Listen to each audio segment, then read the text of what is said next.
Here is something that will make you uncomfortable. Right now, bathing is one of the most private acts of your entire day.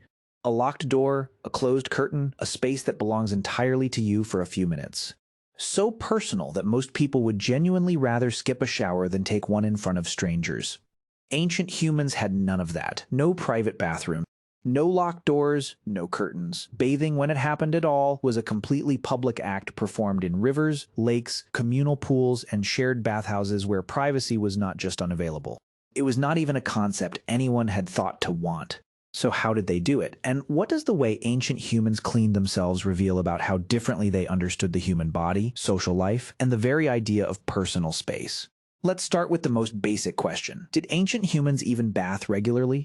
The honest answer is, it depends entirely on which ancient humans you're talking about.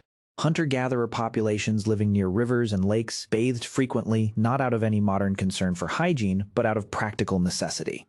Washing off blood after a hunt, cooling down in summer heat, removing the kind of grime that genuinely interfered with daily life. Water was not a luxury, it was the environment they lived inside.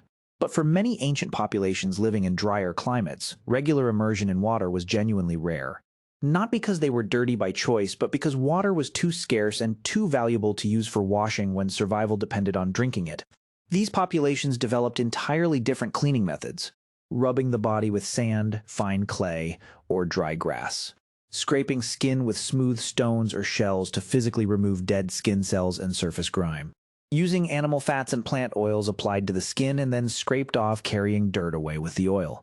A method so effective that ancient Greek athletes used it as their primary cleaning routine, applying olive oil across their entire body after exercise, and then scraping everything off with a curved metal tool called a strigil. No water required, and arguably more effective at removing certain types of grime than water alone. But where water was available, something remarkable happened. Bathing became social. The Roman bathhouse is the most famous example, and it deserves its reputation. At the height of the Roman Empire, public bathhouses called thermae existed in virtually every city and town across an enormous geographic area. The largest in Rome itself, the Baths of Caracalla, could accommodate an estimated 1,600 bathers simultaneously. Not in separate stalls, not behind curtains, together in enormous shared pools of heated water, surrounded by hundreds of strangers doing exactly the same thing. Entry was cheap, sometimes free. Working class Romans, wealthy senators, soldiers, merchants, freedmen. Everyone used the same water. Everyone bathed in full view of everyone else. And here's the part that most people find genuinely difficult to process. This was considered completely normal, not bold, not transgressive. Not even worth remarking on. The bathhouse was simply where you went in the afternoon, the way you might go to a cafe today. You bathed, you talked, you conducted business, you ate snacks sold by vendors who worked the floor, you exercised, you gossiped. The body was not something to be hidden. It was simply the thing you lived inside. Ancient Greece operated on an almost identical logic. The gymnasium, which gives us our modern word, was a place where Greek men exercised and bathed together completely, without clothing as a completely unremarkable daily routine. The word gymnasium itself comes from the Greek word gymnos, meaning naked.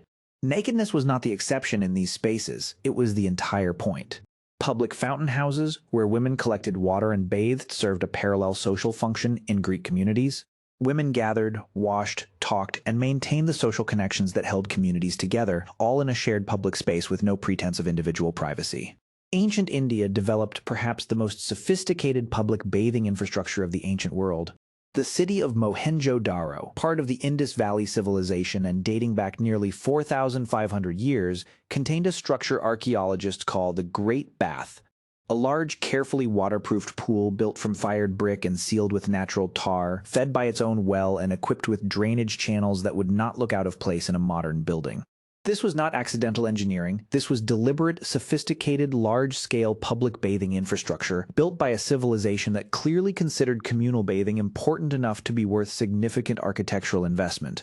Here's what all of it tells you. The discomfort most modern people feel imagining public bathing without privacy is not a universal human instinct.